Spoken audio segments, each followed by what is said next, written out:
Olá, pessoal de sucesso. Por que que você não deve ser resiliente durante esse momento de crise? Quer saber um pouquinho mais? Continua aqui comigo que nós vamos falar sobre por que não ser resiliente. Primeiro, é importante a gente saber o que significa resiliência, né? Resiliência ele é um conceito da física em que fala, né, do material, da propriedade do material que consegue retornar à sua forma original após ter sido submetido a uma deformação elástica. O que é isso? Sofreu uma deformação, mas ele é robusto, ele é resistente e depois ele consegue voltar ao seu estado anterior, tá? Figurativamente, a gente fala das pessoas que têm a capacidade de se adaptar fácil, né, de se adaptar facilmente a situações adversas. E na psicologia, usa exatamente esse conceito, né, essa ideia de uma pessoa que consegue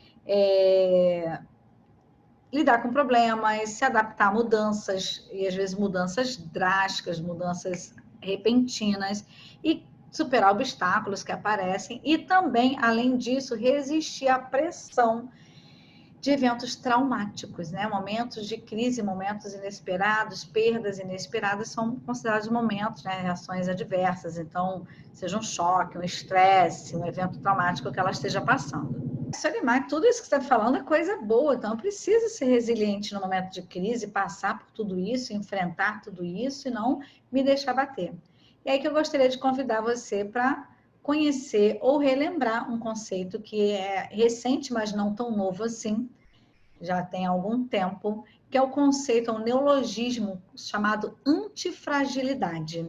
E esse neologismo, ele veio de um engenheiro libanês, americano, que se chama Nassim Nicholas Taleb. Ele tem um livro que ele publicou em inglês em 2012, que em português é chamado Antifrágil, Coisas que se Beneficiam com o Caos.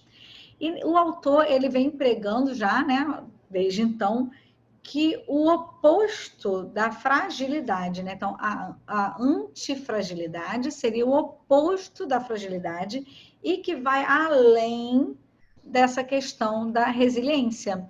Mas o que é fragilidade, Selimar? Então, quando você pensa em um objeto frágil, que se quebra facilmente, que você tem que tomar muito cuidado ao lidar, porque pode quebrar, pode se danificar, né? Então, lembra bem, o resiliente ele resiste aos choques, ele permanece o mesmo. O frágil ele se quebra à toa, ele é todo delicado demais, ele não consegue ter pressão, ter choque térmico, queda, o que for.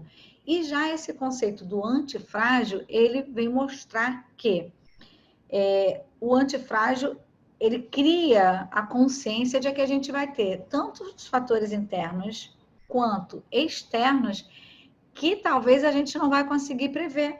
Por exemplo, agora com essa crise que a gente está devido ao Covid-19, coronavírus, quarentena, coisa e tal, ninguém tinha como prever até algum tempinho. Então, se eu não tenho como prever, como que eu vou me planejar? Então, não tem. Então, é uma situação que você às vezes não consegue nem planejar para ela. Mas o que acontece?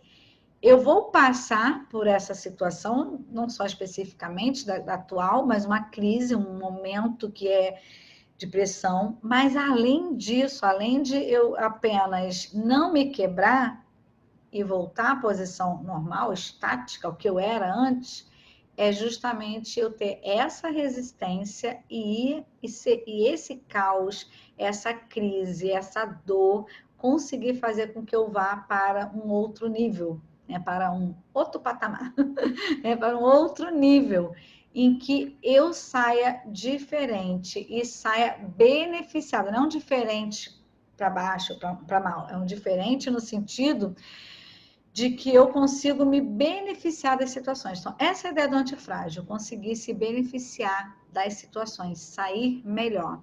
E aí, geralmente, a figura que a gente tem, que ilustra bem essa questão da antifragilidade, é da mitologia grega, é a Hidra, né, de Herma, que é um monstro que tem várias cabeças, e quando está lá em batalha, que se decepam a cabeça dela, sem problemas, porque vão surgir 2. Ou seja, ela sai fortalecida a cada batalha.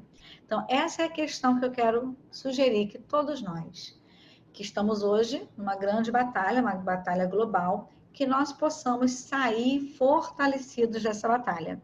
Eu trouxe 3 coisinhas simples, né? E entre aspas, esse simples, que a gente pode refletir, pode incorporar nas nossas ações para que saiamos mais beneficiados, mais fortalecidos. Então, uma coisa muito importante é, primeiro, a gente não ter medo de errar. Parece tão piegas, parece tão clichê dizer isso, não tem medo de errar, porque só vai errar quem tenta. E eu costumo dizer que só vai acertar também quem tenta. Então, muita gente está paralisada pelo medo do que eu vou fazer e tal. Então, esse é o momento que você pode fazer alguns experimentos, é claro, que planejando, se organizando e tal, mas não ter medo de errar. E isso, eu estou falando desse momento, mas qualquer momento de crise, qualquer crise que nós estivermos enfrentando, que nós quisermos utilizar esse conceito de antifragilidade ao nosso favor, né, de sair mais fortalecidos, então a primeira coisa é não ter medo de errar. E, logicamente, não errar a mesma coisa 2 vezes, porque aí já não é antifragilidade, é burrice mesmo. Então, a gente vai evitar errar a mesma coisa. A segunda coisa é que, claro que a gente vai errar, a gente não tem medo de errar, a gente vai experimentar, a gente pode acertar e a gente pode errar. Ao errar, aprender com os erros, aprender com a situação, aprender com o que está ali dentro, gerando aquele desconforto, aquele desacerto. Então, quando eu vou aprender com os erros, eu preciso refletir, eu preciso saber onde que eu errei, o que eu posso fazer diferente a próxima vez. Se eu só errar e continuar sem refletir, sem aprender com os erros, eu vou acabar cometendo o mesmo erro sem necessidade. E o terceiro ponto é lembrar das nossas melhorias contínuas, pequenas, né? 1% por dia.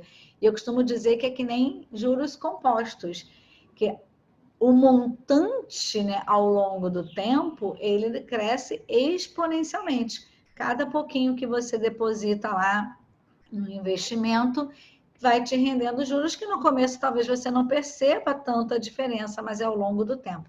De igual maneira, esse crescimento, 1%, né, por dia, por semana, por mês, por ano, o que for, mas essa melhoria, né, que eu estou incrementando vai me gerar mudanças muito maiores ao longo do tempo. Então, eu gostaria de saber de você o que você vai fazer dessas 3 coisas, qual que é a principal, qual que geralmente você sente mais desconforto? É o medo de errar? É a capacidade de aprender com erro? Ou é a sua habilidade de implementar melhorias constantes para você, para sua empresa, para sua família? Conta para mim. E que todos nós possamos sair dessa crise e de quaisquer outras muito mais fortalecidos. Beijo para você e até o próximo vídeo.